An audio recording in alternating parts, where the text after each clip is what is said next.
The incredible Pearl Means is here, and I wanted to bring her for you all to meet her. What she has to say and who she is so important.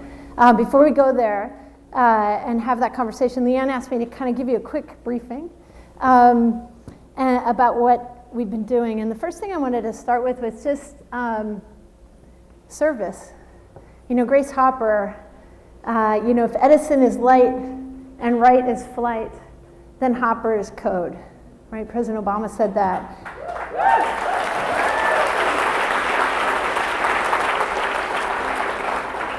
He awarded her posthumous something's echoing. He awarded her the Presidential Medal of Freedom, which is the highest honor you can receive as a civilian. She also received other honors, and here she is, of course, with President Reagan. And I guess I wanted to put this up because service in our government it's not partisan. It's important because you get to really help the American people. You get to help the people in the world, and it was an honor for me to get to do that. And I just want to encourage everybody to really think about at some point in your career doing that, whether it's Code for America and local, tribal, city, state, national, or from APIs to come through and help out. But Hopper used to say, ships are safe in the harbor, but that's not what ships are for. Real courage. And I remember AMAC, Alex McGilvery, who I got to serve with, who is the general counsel of Twitter. He said what was so amazing about every day was that we were always doing things that mattered. Like every day of this kind of work is really, really deep. And so I really encourage you, whether you get involved for 24/7 or whether it's just some kind of volunteering to do it. During President Obama's time, we were able to do extraordinary work with him. He really pushed us hard, and we got both things like the U.S. Digital Service. There's probably some members here, the 18F team, the Presidential Innovation Fellows, the first ever Chief Data Scientist, lots of stuff done, as well as capacity building things like 6 science fairs in the White House, Computer Science for All of these things continue and are out there. The states and local, whether it's Chicago or Arkansas or Rhode Island, we're getting coding for our kids and programs like that.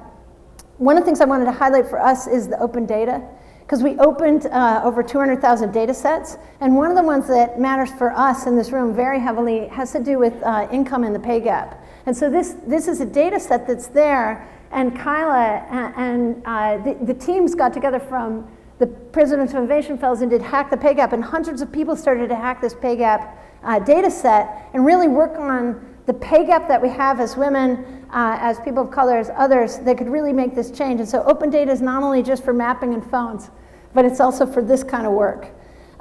Tech Hire really has its roots in what we're doing now with the Tech Jobs Tour. This ecosystem of new kinds of boot camp training and employers who are willing to hire. 60%, Leanne's stats say, of the folks who are coming into tech are coming from short courses, boot camps, online, and other kinds of alternative training. How do you get those employers? How do you get municipals knowing? And that's really what the Tech Jobs Tour is about. I joined up with Leanne and with Vitaly because it's a way to get into the country and just get people to meet each other. And I just wanted to share some images. We were just in Appalachia with coal miners, graduated from Code Boot Camp. Hundreds of people trying for a handful of slots, and that's starting to accelerate. We're getting more of that. Great talent. We can reshore. As an offshore, we can reshore the jobs. This is Cleveland. It looks, like I said, like a revival meets a career fair. You got companies around and people talking to each other, and many of the people who come hadn't thought about being in tech. Speed mentoring and one-on-one, real time in the evening. This is Memphis. Many of the leaders who come haven't really talked to each other in this context. And so we're really doing, in a way, community organizing innovation in the future. Great speed mentoring going on there too. I just want to show a couple images from Memphis. This one is just this fabulous incubator. It turns out, of course, every city, everywhere you go, if you look around, you can find incubators, entrepreneurs doing their thing, whether it's logistics or a brother-sister team doing health, a great group working on real estate. And one of my favorite ones in Memphis, they have a lot of education work that they're doing. And this particular one is a pop-up container next to a pop-up playground that's a STEM park. So they're doing STEM and tech inside of the container right next to the Mississippi. There's 2 startups working together. One is the container group and the other is a group that does curriculum for high schoolers. We told them about the missing histories, and look what they added to the containers. Fabulous, right?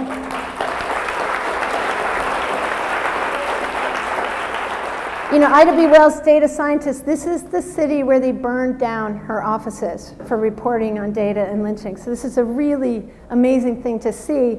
And then what I love is you discover things. We said to them, you guys are Memphis, you got Elvis, you got B.B. King, you got Johnny Cash. How about a music one? And then we went to Cleveland, and there was this young man with a pop-up sound studio that he invented, that he just opened up. Beautiful. So the country is full of talent and full of innovators and entrepreneurs. And that's what we're doing, is sort of getting out there, doing the tour in the evening and doing kind of a walkabout and finding our colleagues and getting us connected, because the internet can do that and Americans are like this.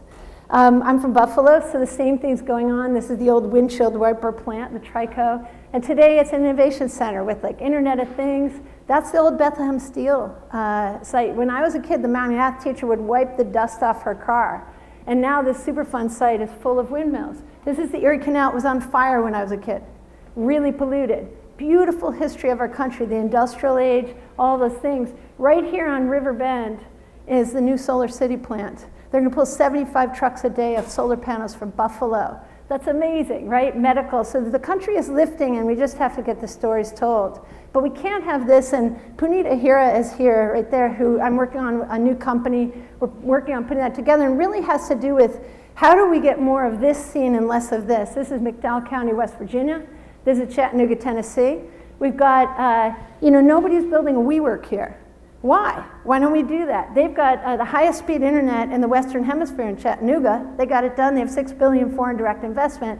Let's get in the car, drive over here, find the entrepreneurs. Let's start mixing ourselves up and be what we can be. Let's not cut down all the Amazon.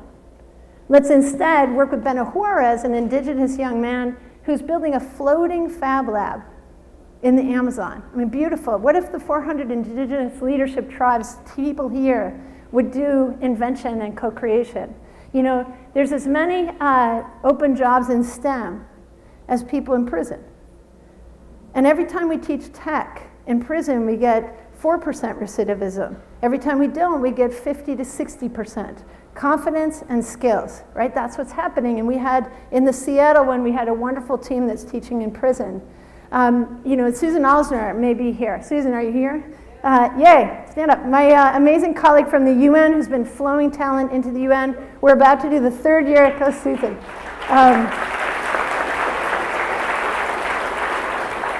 She leads the non-government liaison service that brings all these voices in the UN for many years. And this is the Solutions Summit, where you just put up a web page and say, world, what do you got for these sustainable development goals? We're going to do the third year, Tuesday, Wednesday, Thursday of UNGA, in the media tent this time, streaming, where you just ask, what do you got? That's how we found the Fab Lab. Just amazing things that we can discover that are already here. So how do we share what's working, what's promising? Crappy media. This is 2008, a real ad. Like, really?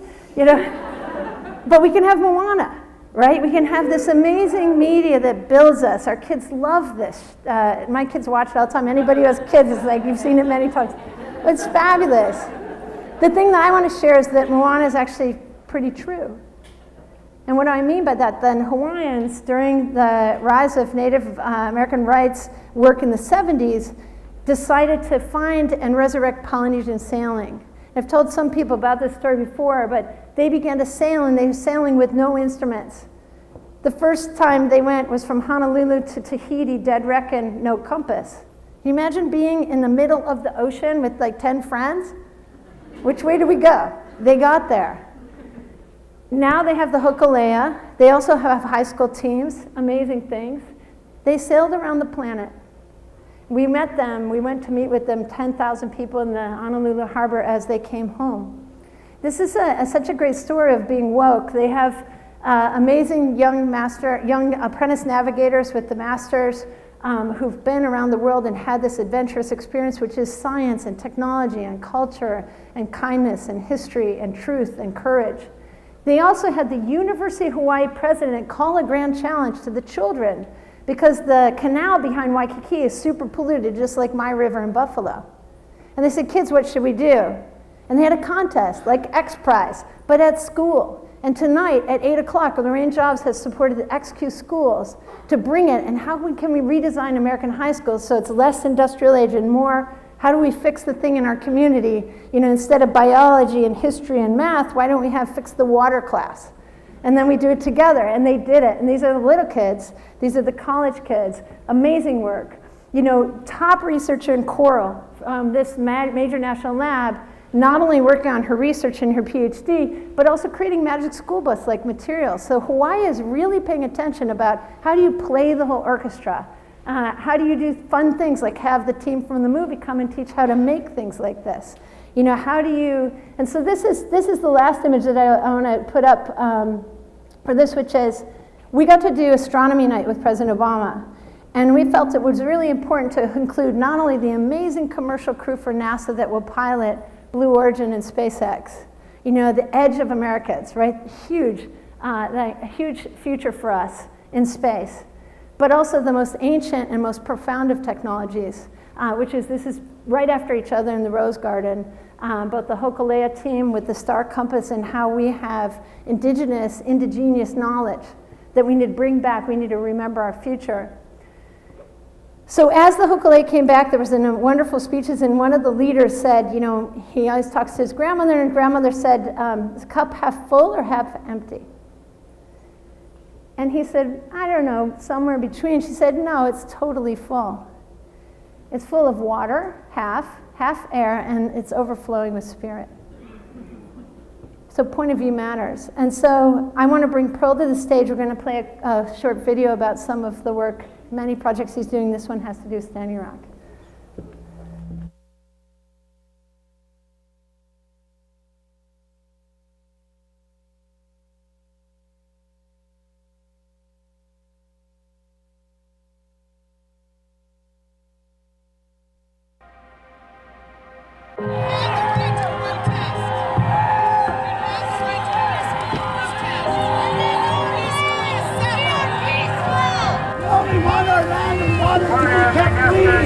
Don't incarcerate us. Protect us.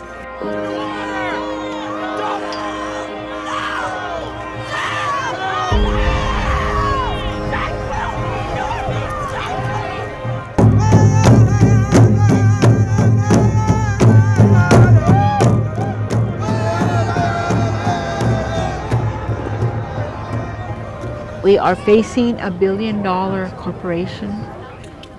The world can now see what is really happening here. And I keep on telling people, oh wait, I live in America. The illusion of the land of the free. What I was most struck by was that the first people to take on the bulldozers, to say, go back, stop desecrating our sacred sites, were women. They were the first ones in the front line. Women are central in this struggle. We need to become empowered individually. We all have a voice today, and that's all we have to take is our personal responsibility. And if each one of us did that, we could change the world. A spiritual person has to get angry at the injustices. What do? How do you go about changing this? Well, you need to bring greater awareness, you need to educate. Artists are the true revolutionaries, for they see the need for change first. Because what's in our heart goes out to the world.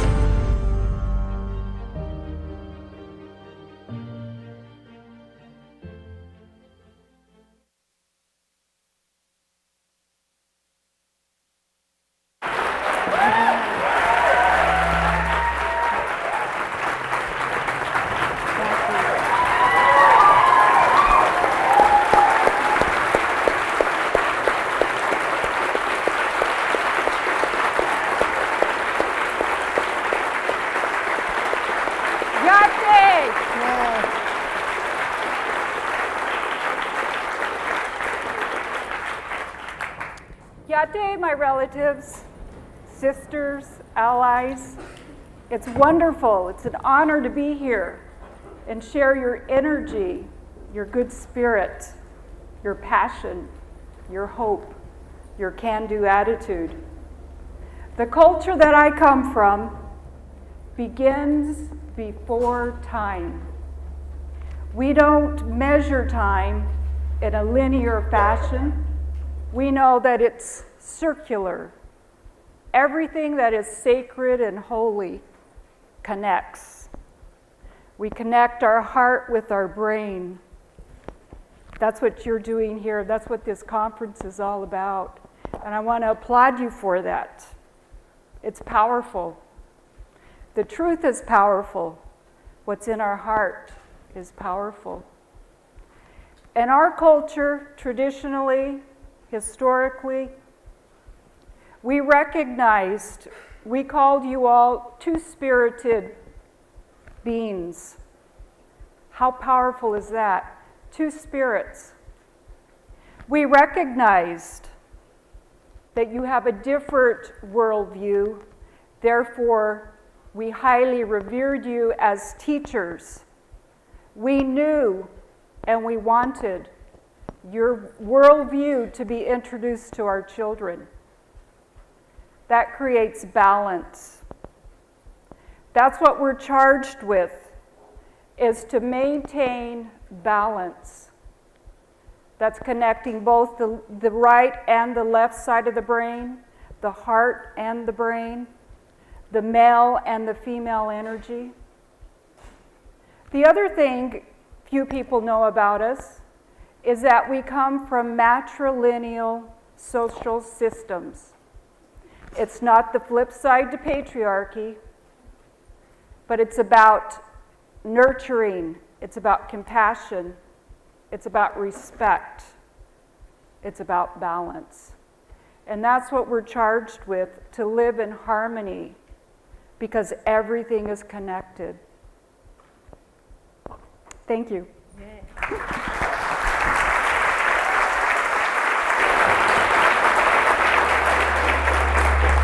I got this hum going on. Is it better?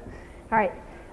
Pearl, thank you for being here and for coming from New Mexico this time. But I had the honor to meet Pearl at MIT because my colleagues at the Media Lab created something called the Disobedience Prize.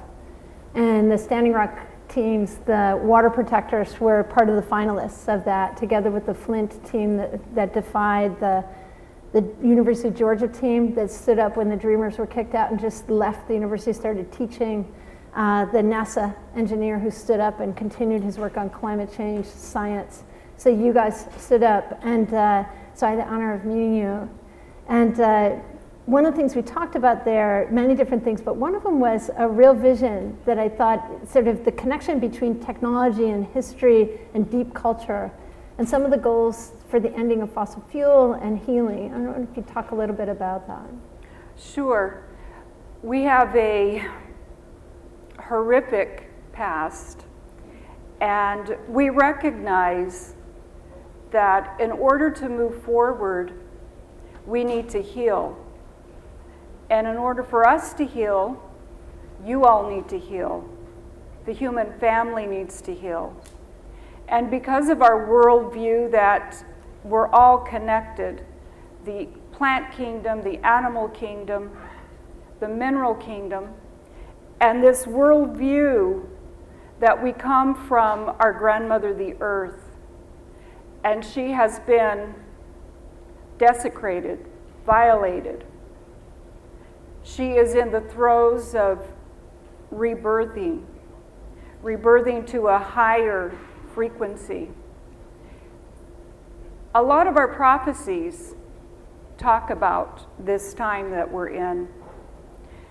And we know that we're emerging into a higher vibration, and we call it the one of the female energy. So the first thing we need to do is look into ourselves, look into our hearts. What do we need to heal, reconcile, so that we can be a part of this change? We know that like attracts like. We know that what's in our heart reverberates out. We also know that our grandmother, the earth, is going to continue her cleansing with or without us. We on this earth are but a drop in the bucket compared to that of a rock. So we recognize how humbled we are with regard to all of life. And we're at a point, and you saw the clip, I'm very honored to be the executive producer of End of the Line, The Women of Standing Rock, where 4 women and 1 man said, you know what? This is enough. The violations continue. We have children. We have grandchildren.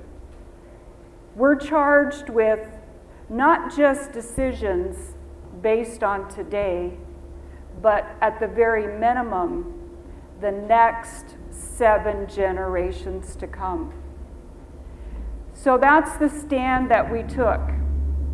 And after the first day of filming, we recognized, my filmmaker, Sharon Kring, looked at me and said, Pearl, this story is about the strength of the women. And I said, hello, that's what I've been telling you. This is the origin that we come from. So we are protectors. We give life. We have a responsibility to see that that life continues. Water is life.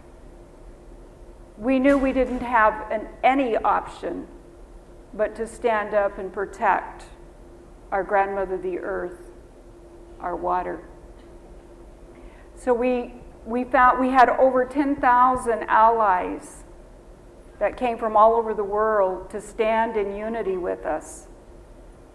Over 400 nations, indigenous nations. We're not tribes. We're nations. Nations make treaties with other nations. Tribes do not. We stood together in unity as we had never done before. And our non-indigenous allies came and stood, showed solidarity. Because this is our future, not just the indigenous, but humanity. So we welcome all aspects, and we recognize the power of technology. We had over 15 cameras, movies that were being shot over this year period. And we knew, because we had a hill we call Facebook Hill, and that's where we could communicate with the rest of the world and all the live feeds. We received all of the support and the beauty from your hearts. Many of you came and stayed with us in very challenging conditions. And we were being targeted. Chemical warfare, electrical warfare. We were brutalized, jailed, but we prevailed. It's an incredible story. I think I was lucky, you know, when I talked about Hokulea, I brought a sailcloth from Hokulea to the White House when I joined President Obama, and I said to him, because he's Hawaiian, of course, and I knew he knew about this profound story, and I said, you know, Mr. President, as you know, sometimes as your CTO, I look forward, but actually sometimes the ancient technology is the most profound. And I really feel that way. I think that we have to remember our future through lifting up Native American and indigenous people's ways of thinking around sustainability, around how to treat each other. And so it's an honor to have you here and to kind of interconnect. And it was really clear in the MIT conversations that you know, there sometimes gets to be this idea that sort of indigenous things are old things and now the new technology, but that's not the case. And so some of the work that you guys are doing around ending fossil fuels is also really interesting work. And we're working now on a possible summit that we could have that's really like the Solution Summit to lift up green energy solutions, sustainable solutions, cultural solutions that we could do together. The Standing Rock teams, like the Navajo teams where you're from, also we're just doing maker conferences and things at Sitting Bull College in the community college there. There's 23 tribal colleges. I don't know if anybody here graduated from a tribal college. Yes, no? Do we have anybody? So we want to reach out and interconnect with the tribal colleges communities, which are full of talent. I think the thing that I wanted to share also is your vision, the preschool, some of the work of the Maori, and the work that you're doing also on the library and in Pine Ridge itself, and talk a little bit about Pine Ridge and the situation there. Pine Ridge is where Wounded Knee took place. Yes, thank you for asking. My late husband was probably the foremost American Indian activist leader. He was part of the American Indian movement of the 1970s. Russell spoke very loudly, very passionately, very honestly, and he was always billed and termed as radical, a dissident, dangerous, on and on and on.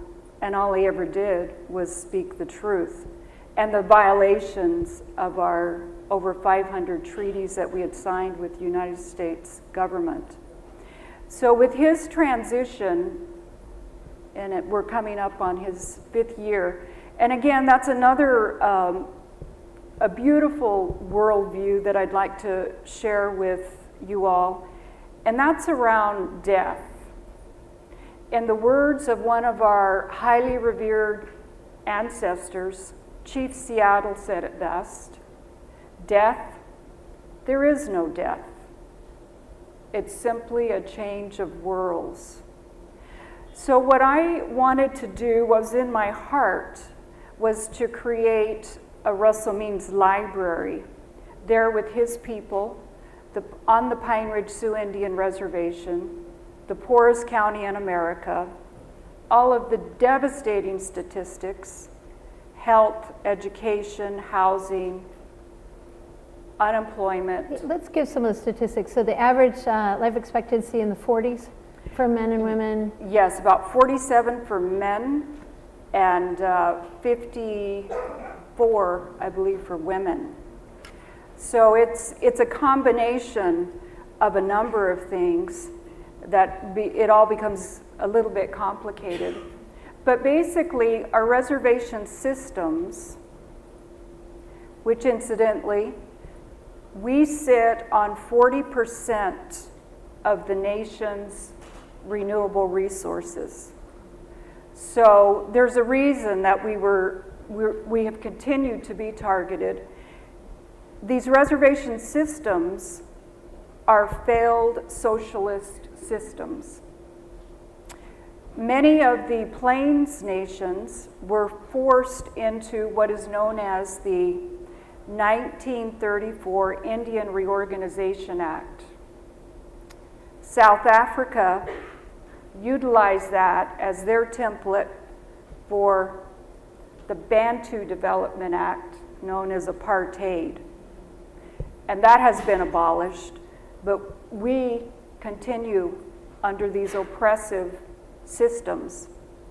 So as a result of that, we have all of these ills of poverty. So what's in my heart is to create a library to continuing the learning and to incorporate our worldview. Most of us as Indigenous peoples come from stories. I've got it up high in here. Wonderful. And notice how it's circular, because we understand that energy moves in a circular motion. So what we'll have underground, and that coincides with our worldview and our creation stories, that we come from within our grandmother, the earth. And we're in what we call the 4th world. And we'll be moving into the 5th world. So the first level will be our experience as human, and this will focus on the Lakota, this is all with respect to Russell Means's lifelong work, dedication, sacrifices to not just his people, but to the indigenous world. And it was part of his leadership and others that got to the United Nations, and we literally forced a seat at the table. So I want to bring in the contemporary history of our ongoing struggle. We're not out of sight, out of mind.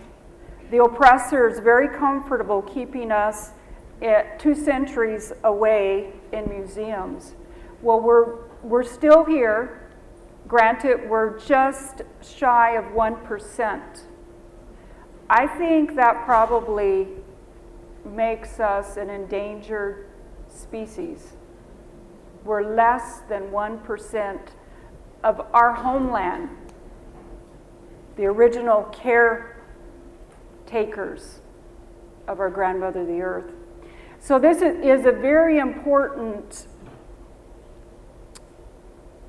structure because of what it holds. It holds all of our truths, it holds our beauty, and on the top level, we'll have all of the information about our relationship with the cosmic world. We recognize we have a relationship with the star people. And it's a very beautiful, beautiful concept. And that will also be celebrated. And Russell was also an artist. He was an author, actor. You may have remembered him in The Last of the Mohicans. And so I want to also be able to showcase, share, empower our young people. We don't have role models. We need to be celebrating our own so that we have something to offer the young people to work toward. Hand in hand with the library will be total immersion education. And this is being tailored after what the Maoris have successfully done. They're the indigenous peoples of New Zealand. And they found they were on the brink of losing their language. When you lose a language, you lose a culture, you lose a way of life. And so they started with preschool, very small, and they grew. The curriculum grew each year with the next group of children coming in. The parents and the grandmas were so inspired by this that they got involved. The Hawaiians, whom are cousins to the Maori, they saw what a success program these total immersion educational schools were, so they started. And today in Maori, you can go from preschool to a 4-year doctorate program in their language. So this is the model that we're going to utilize. And what will, the structures will be contemporary teepees. And again, this is northern plains, a lot of wind. There was a reason that we lived in the structures that we did. And the cone shape only is reinforced with high winds. So, and we'll be able to construct these on the 80 acres that was Russell Means's ranch. And we'll be able to add as the program is further developed. So it's going to be a phenomenal experiment.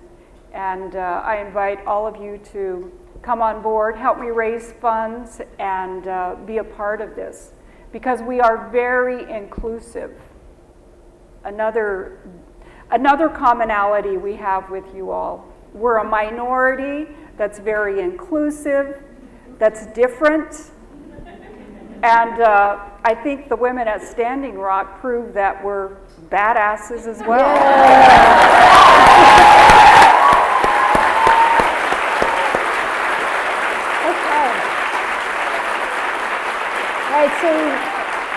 we're out of time, but I really just wanted to share Pearl with you guys. Puneet and I and some of our colleagues were able to go to Pine Ridge, to Standing Rock, to the Dakotas, and into Minnesota, and just meet with extraordinary people and see the beautiful land. Also visit a STEM-based Lakota summer camp that's at the South Dakota School of Mines. So sort of on the path of the same as the preschool work that you guys have already started, which is great. One of the things that I'm aware of is that End of the Line film, you've raised all the money for it except the last $50,000. And so I just want to be on deck as donating a challenge of $10K against you guys to raise some more money so we can make sure this film happens. Beautiful, beautiful. So I'll put in 10. I think we could do a little better than that. Lesbians Who Tack is going to do 25,000. Woohoo! Okay. If the community here today can do another 25,000. Okay. Can we do it? Can we do it? We can do it. All right. Yay. All right, cool. And then we'll start working on the library. All right, so Pearl, it's an honor to have you here. For those who are interested, we're going to hang out a little bit at the front after the end if people want to have a little more of a conversation of, ask and offer type things. But thank you so much for your leadership on behalf of all of humanity and on behalf of our planet. Thank you. Yeah. Walk it out.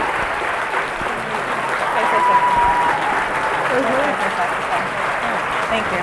Thank you, sisters. That's beautiful.